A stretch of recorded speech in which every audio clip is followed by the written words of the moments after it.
Hello, my dear student. Today now we are going to start class 11th maths first chapter, that is set. First of all, we will try to understand what is set. Set की बात अगर हम करें तो यदि आम बोलचाल की भाषा में सेट का जो सिंपली मतलब होता है कलेक्शन ऑफ ऑब्जेक्ट, है ना, यानी किसी चीज़ का वो कलेक्शन होगा। अब यहाँ पे बात आती है कि मैथ्स में जो है सेट का एक्चुअली डेफिनेशन क्या होता है। यदि ये मैथ्स में देखा जाए इसकी जो डेफिनेशन होता है any collection of well defined object is called set।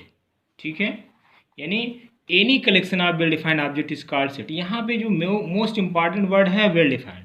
Well defined का मतलब क्या होता है? Well defined means that given a collection of object it should be possible to decide whether the object belongs to the given collection or not. Simple सा मतलब इसका कहने का ये है, यदि हम कोई भी आपसे कोई क्वेश्चन करते हैं और उसका जो जवाब हमें मिलता है यूनिक मिलता है यानी उसमें कोई डाउट ना हो, तो वो वेल डिफाइन होगा। जैसे हम फॉर एग्जांपल की बात करें, जैसे हम आपसे कहें कि collection of even natural number less than 10, तो इसका जो आप जवाब देंगे यही तो देंगे 2, 4, 6, 8।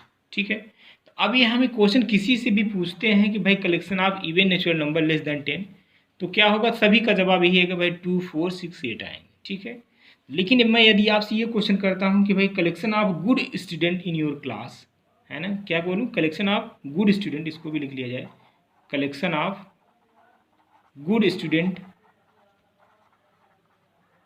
In your class.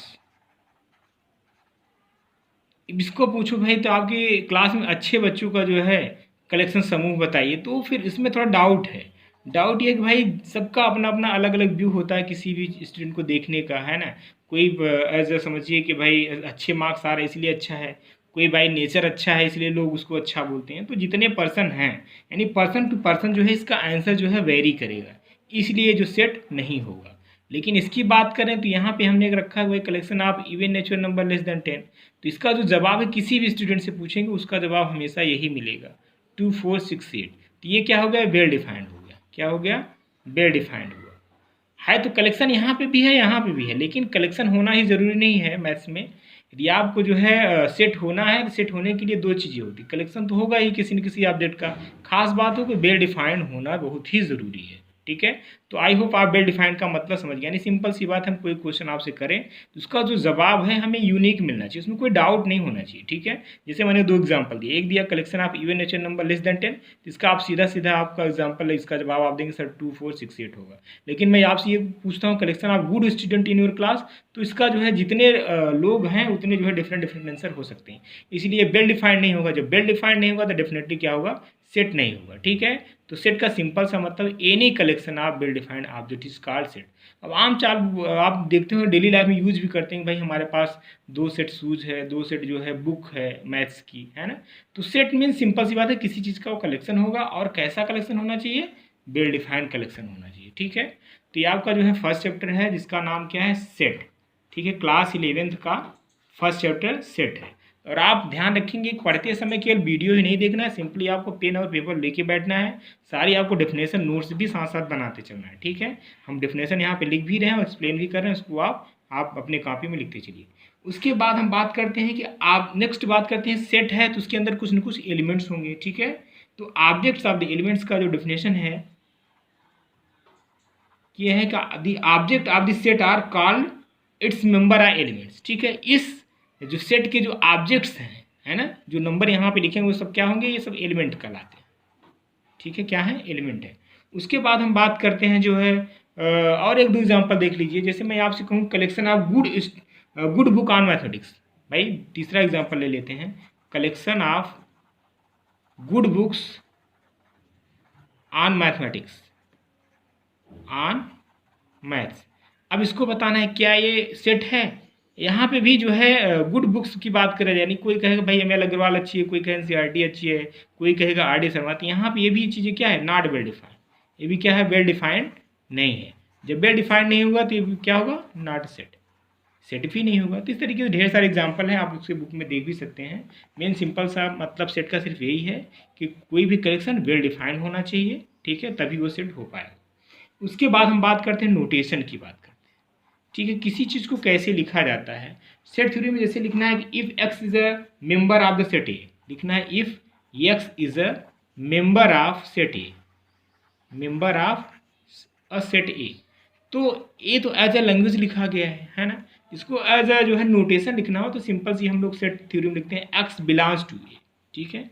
और दूसरी बात हमको यदि ये लिखना है कि if X is not a member of A, X is a not a member of A, member of A, तो इसको हमें लिखना है X does not belongs to A. इसको क्या पढ़ते क्या है, इसको इस तरीके से पढ़ते हैं, X read as X belongs to A, X belongs to ए।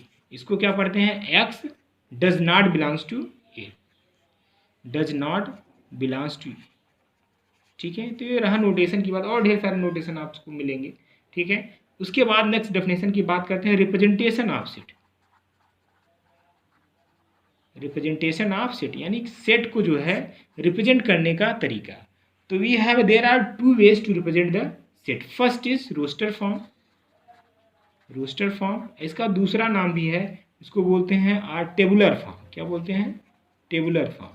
यानी किसी भी सेट को रिप्रेजेंट करने के दो तरीके हैं, पहला है आपका रोस्टर फॉर्म। अब रोस्टर फॉर्म होता क्या है, इस बात को समझ लिया है। रोस्टर फॉर्म में करते क्या है, we list all the member of the set within a curly bracket, यानी इसमें क्या करते हैं, we list all the member of set, all the member of the set within curly bracket, ठीक है, within curly bracket.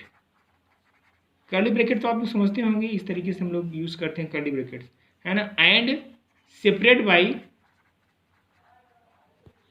And separate these by commas, ठीक है। इसको क्या करते हैं, कामा से हम लोग जो है सेपरेट करते हैं, अलग करते हैं। एक एग्जांपल लेते हैं कि रोस्टर फॉर्म में कैसे किसी भी एग्जांपल को लिखते हैं। वही पुराना एग्जांपल हम लोग लिखते हैं, collection of natural number less than 10, ठीक है, सेम एग्जांपल हमने रखा, लेस देन 10। अब इस एग्जांपल को हमें लिखना है, किस फॉर्म में लिखना है, हमें इसको लिखना है रोस्टर फॉर्म में। तो सिंपल सी बात हमने कहा कि रोस्टर फॉर्म करता है क्या है, we list all the member of the given set. अब इसका जो मतलब हुआ क्या, यानी ऐसे नेचुरल नंबर का कलेक्शन बताना जो 10 से छोटे हैं, तो सिंपली क्या होंगे, 2 4 6 8। तो पहले आप किसी सेट को लिखने के लिए आप कोई सेट लिखते हैं, है ना, उसका हमेशा किसी भी सेट को कैपिटल लेटर से लिखते हैं और उसके एलिमेंट को स्मॉल लेटर से, ये एज ए यूजुअल है, आपको मालूम भी होना चाहिए। तो यहाँ पे लिखेंगे 2, 4, 6, 8, सिंपल, है ना। यानी किसी भी एग्जाम्पल को लिखना है किस फॉर्म में, रोस्टर फॉर्म में, तो क्या करना है, कर्ली ब्रैकेट लगाना है और उस जो एग्जाम्पल देने उसके जो एलिमेंट्स हैं कामा करके उसको लिख देना है, ठीक है। दूसरा आता है, जैसे हम ये भी लिखें, collection of vowel in the English alphabet. दूसरे एग्जाम्पल की बात करें, collection of vowel in the English alphabet. अब आपको मालूम है vowel of the in the English alphabet कौन के होते हैं। मान लो कोई सेट हमने नाम दे दिया, यस दे दिया, AEIOU, ये क्या है, ये रोस्टर फॉर्म में, किस फॉर्म में है, ये दोनों हमने जो है रोस्टर फॉर्म में लिखा, ठीक है। नेक्स्ट आपका आता है सेकंड है, हमने बताया set builder form. Second representation क्या है सेट का, सेट बिल्डर फॉर्म। इसका एक और नाम है, इसको यार रूल मेथड भी बोलते हैं। क्या बोलते हैं, रूल मेथड बोलते हैं। इसमें करते क्या है, इसमें हम करते हैं कि we write the property satisfy by each member of the set. We write the property satisfied by each member of the set, ठीक है। Suppose if A is a set consisting of element X having property P, having property P। Suppose आपके पास कोई set A है, ठीक है, उसके element X हैं और वो P जो प्रॉपर्टी उसको सेटिस्फाई करता है, तो उसको आप इस तरीके से we write A is set X such that X has property P, है ना, एक्स हैज प्रॉपर्टी पी। इसको भी देखिए एक एग्जांपल से आप देखेंगे तो इजीली आपको समझ में आ जाएगा। जैसे हम आपसे कहें कि भाई एग्जांपल ले रहे हैं, collection of vowel in the English alphabet, in the English alphabet, ठीक है। अब इसको लिखना है किस फॉर्म में लिखना है, इस एग्जांपल को हमें लिखना है सेट बिल्डर फॉर्म में लिखना है। तो सिंपल सी बात है, करते क्या है, कोई सेट का नाम यहाँ पे दिए, हम लोग लिखे curly bracket X such that x is a, क्या लिखेंगे, vowel in the English alphabet, x is a vowel in the English alphabet,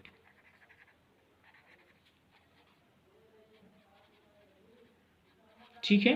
simple सी बात है, तो बहुत ही आसान है कि सेट बिल्डर फॉर्म में जो लिखा जा रहा है, जो एग्जांपल दिया जा रहा है, उसको सिर्फ क्या लिखना है, ए कोई सेट लिखिए एक्स वाई जेड, कुछ भी लिख सकते हैं, कर्ली ब्रैकेट लगाइए, x such that x has a property, यानी जो एग्जांपल दिया है, जो जिस प्रॉपर्टी को सेटिस्फाई कर रहा है उसी को पूरा एज सच लिख देना है। हमने यहाँ पे एग्जांपल दिया collection of vowel in the English alphabet, तो आप क्या लिखेंगे, ए किस फॉर्म में लिखा है, सेट बिल्डर फॉर्म में, तो हमने लिख दिया कि A equals to curly bracket X such that x is a vowel in the English alphabet. लेकिन इसी एग्जाम्पल को लिखना होता हमें किस फॉर्म में लिखना होता है, यदि हमें जो है रोस्टर फॉर्म में, तो क्या करते, फिर हमको इस तरीके से लिखना पड़ता है, ये रोस्टर फॉर्म में है सेम एग्जाम्पल, और ये किस फॉर्म में है, सेट बिल्डर फॉर्म में। तो दोनों चीज़ें बहुत ही आसान हैं, इस चीज़ को आपको समझना होगा कि भाई किसी भी सेट को रिप्रेजेंट करने के दो तरीके होते हैं। पहला है जो है रोस्टर फॉर्म, रोस्टर फॉर्म में करना क्या होता है, सेट लिखें, कर्ली ब्रैकेट की यूज करें, और उस सेट के जो है एलिमेंट लिखें बाय यूजिंग द कॉमास, ठीक है। उसके बाद सेट बिल्डर फॉर्म आप देख ही लिए कैसे लिखना होता है। नेक्स्ट हम बात करेंगे जो है काइंड ऑफ सेट। उससे पहले एक दो चीज़ें और देख लीजिए, हमने आपको जो नोटेशन में ही बता देना चाहिए था, वहाँ पे कोई भी सेट को जो है आप कैपिटल लेटर से यूज करेंगे, ठीक है, किसी भी सेट को, और उसके एलिमेंट को हमेशा जो है स्मॉल लेटर से यूज करेंगे, ठीक है। और दो तीन बातें और है कि भाई सेट में जो है, जैसे हम लिखें कोई सेट ए है, उसके element A B C D A B है, तो इसका कोई मतलब यानी रिपीटेशन नहीं होता, सिंपल सी बात है ना। इसको हम डायरेक्ट ए भी लिख सकते हैं, ए बी सी डी, बस ए बी यहाँ पे देखिए 2 बार आया है, इसका कोई जो है यहाँ पे मीनिंगलेस है, इस चीज़ को हम रिपीट नहीं करते खासकर सेट थ्योरी में, ठीक है। तो ये दोनों क्या है, इक्वल है, ठीक। उसके बाद हम बात करते हैं काइंड ऑफ सेट, है ना, यानी सेट के प्रकार की बात करते हैं, या टाइप्स ऑफ सेट की बात करें, types of set. First of all आपका आता है एम्प्टी सेट। क्या है, एम्प्टी सेट, नाम से क्लियर है, एम्प्टी मीन्स खाली, ठीक है। तो असेट, इसकी जो डेफिनेशन होगी, asset which does not contain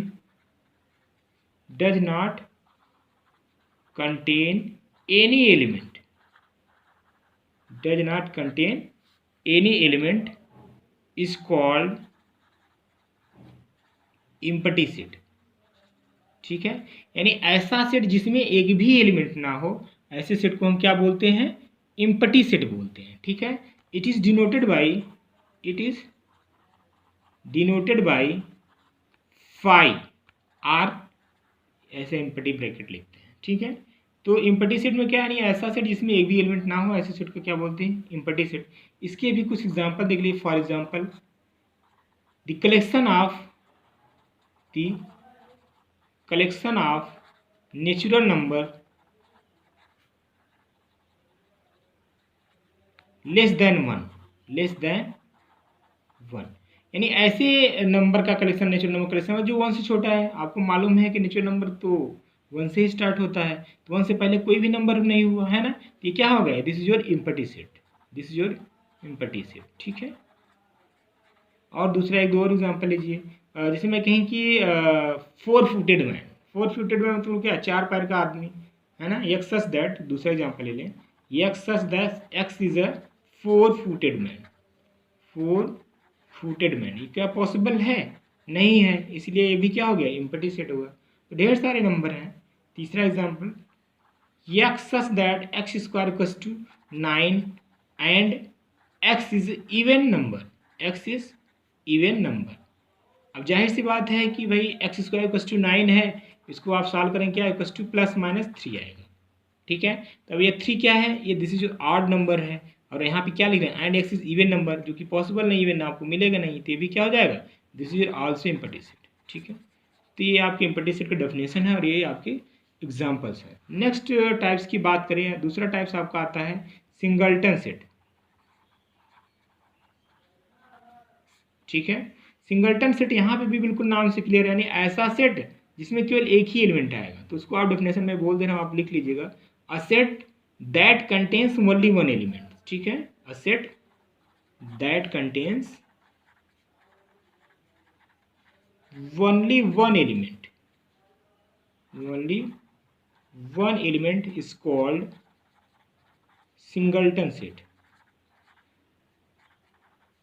ठीक है, यानी ऐसा सेट जिसमें केवल एक ही एलिमेंट हो, ऐसे सेट को क्या बोलते हैं, सिंगलटन सेट। फॉर एग्जांपल जैसे मैं लिखूं कि सिंगल जीरो, देखिए इसको एम्प्टी नहीं बोलना है, जीरो ये भी तो एलिमेंट ही है ना, तो इसलिए इसको क्या है, ये सिंगलटन सेट का एग्जांपल होगा। दूसरा एग्जांपल हम आपको लिख दें, x such that 3x minus one equals to 8। इसको सिंप्लीफाई करेंगे तो क्या मिलेगा भाई, x such that 3x minus one equals to 8, यानी इसको आप लिख सकते 3x इक्वस टू, इधर जाएगा आपका 9, एस इक्वस टू क्या 9/3 दैट इज 3। यहाँ से भी तो आपको एस इक्वस टू, यानी एक्स की वैल्यू एक ही मिला, ये भी क्या सिंगलटन सेट। या तीसरा एग्जाम्पल आप देखिए, x such that x is the capital of India, x is the capital of India। भाई इंडिया की कैपिटल कितने, एक ही तो है, तो ये भी क्या हो गया, सिंगलटन सेट का एग्जाम्पल हुआ। ठीक है, नेक्स्ट टाइप आप देखिए, हमने आपको दो टाइप्स बता दिए, एम्प्टी सेट और सिंगलटन सेट। ठीक है, दूसरा टाइप्स आपका आता है फाइनाइट सेट। ठीक है, फाइनाइट सेट बिल्कुल नाम से क्लियर है, चीज़ें बहुत ही सिंपल है। जो चीज़ आपको बताया है बिल्कुल आप सीरियसली इसको केयरफुली सुने और सब समझें, और कोई डाउट होता है तो आप व्हाट्सएप के थ्रू जो है आप मैसेज कर सकते हैं। तो फाइनाइट सेट यहाँ पे भी क्लियर है, नहीं ऐसा सेट जिसके जो नंबर ऑफ एलिमेंट है काउंटेबल हो या लिमिटेड हो, तो ऐसे सेट को क्या बोलते हैं, फाइनाइट सेट। इसकी जो डेफिनेशन हो जाएगी, अ सेट दैट कंटेन्स लिमिटेड, या डेफिनाइट भी बोल सकते हैं, लिमिटेड नंबर ऑफ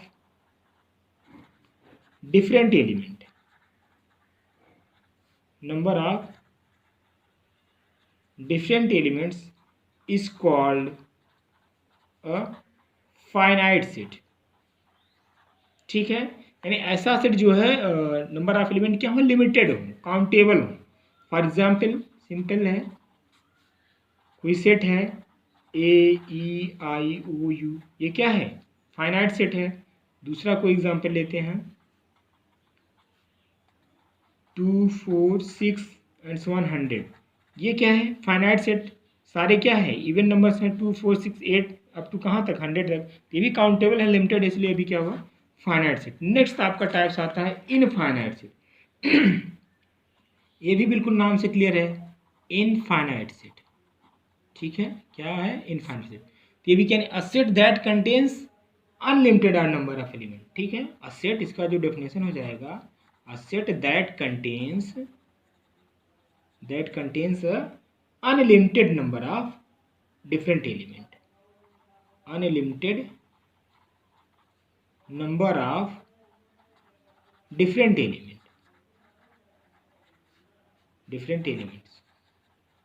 ठीक है, is called an infinite set। ठीक है, ऐसा सेट जिसमें जो नंबर ऑफ एलिमेंट्स हों क्या हो, अनलिमिटेड हो, है ना, जिसको आप काउंट ना कर सके। जैसे for example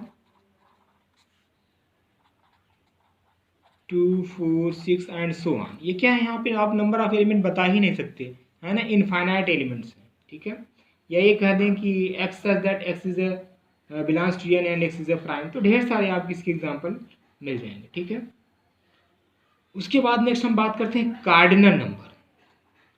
cardinal number, cardinal number of a finite set. हमेशा जो कार्डिनल नंबर निकालते हैं किसी न किसी फाइनाइट सेट का ही निकालते हैं, इनफाइनाइट सेट का हम कार्डिनल नंबर फाइंड आउट नहीं निकाल सकते। ठीक है, इसको एक चीज़ और बोलते हैं, कार्डिनल नंबर या आर्डर भी बोलते हैं। ठीक है, order of finite set, cardinal number या आर्डर ऑफ फाइनाइट सेट। ठीक है, तो ये क्या होता है, इसका डेफिनेशन क्या होता है, इसका डेफिनेशन ये होता है, the number of different element, the number of different elements in a finite set in a given finite set, a is called the cardinal number of finite set. Cardinal number of set, ठीक है. It is denoted by n of a. It is denoted by n of a. n of a और o of a बोलते हैं. o means order of ए. ठीक है, simple सा है. जैसे कोई सेट ए है, फॉर एग्जांपल देख लीजिए. जैसे कोई सेट ए है, इसके एलिमेंट हैं जो है 1 2 3 4 5. तो सिंपल सी बात, इसका हमें एन ए निकालना है, यानी कार्डिनल नंबर निकालना है. तो इसको जो सेट है इसमें कितने एलिमेंट है काउंट कर ले. 1 2 3 4 5, दैट इज 5. यानी जिसका एन ऑफ ए कितना होगा 5, या इसको ऑर्डर ऑफ ए भी कितना हो गया 5. दूसरा एग्जाम्पल लीजिए. इसमें जैसे कोई बी सेट है 1 2 2 ले लिए. इसका कार्डिनल नंबर क्या होगा, वो आप भी लिख सकते हैं और एन ऑफ बी भी लिख सकते हैं. ठीक है, इसका क्या होगा 2 हो जाएगा. तो जितने उस सेट में जितने एलिमेंट हैं, नंबर ऑफ, देखो डेफिनेशन क्या लिखा है, the number of different elements in a finite set is called cardinal number of set. तो उस सेट में जितने भी एलिमेंट्स हैं उसको काउंट कर लीजिए. जितने एलिमेंट्स होंगे वही क्या होगा, उस सेट का आर्डर होगा या कार्डिनल नंबर होगा. ठीक है, जैसे इसका थोड़ा एक दो नोट है, इसको आप जानना जरूरी है. जैसे मैं कहूँ कि the cardinal number of empty set, the cardinal number of empty set क्या होगा, इम्पटी सेट यानी इस सेट में कोई एलिमेंट ही नहीं है. तो एलिमेंट नहीं है तो क्या होगा, ऐसे सेट का कार्डिनल नंबर क्या होगा 0 होगा. ठीक है, इस बात को ध्यान रखना. और the cardinal of single set, यदि सिंगल सेट का कार्डिनल नंबर क्या होगा, सिंगल सेट में एक ही एलिमेंट आते हैं तो ऐसे सेट का कार्डिनल नंबर क्या होगा, केवल 1 होगा. दूसरी इंपॉर्टेंट बात यह है कि cardinal number of infinite set, the cardinal number of infinite set, the cardinal number of infinite set is never defined. ठीक है, इनफाइनाइट सेट का जो है कार्डिनल नंबर डिफाइंड नहीं होता. क्यों नहीं होता भाई, जब उस सेट में यही नहीं मालूम कि कितने एलिमेंट हैं तो आप कार्डिनल नंबर नहीं बता सकते. ठीक है, तो आज के लिए हम अभी इतना ही करते हैं. उसके बाद हम लोग सेकेंड लेक्चर में आपसे मिलेंगे. तो जो भी क्वेरी होगी आप व्हाट्सएप के थ्रू बता सकते हैं. और जिसको सही से रीड करिएगा और इसको आप एक प्रॉपर नोट्स बनाइए. मैं दोबारा बोल रहा हूँ इस बात को, आप प्रॉपर नोट्स बनाते चलिए. ठीक है, और हमें नहीं लगता कोई दिक्कत है, बहुत सिंपल टॉपिक है और आपका फर्स्ट चैप्टर है. इसको आप केयरफुली रीड करिए. कोई दिक्कत हो तो क्वेरी करिएगा. ठीक है, तो आज के लिए इतना ही.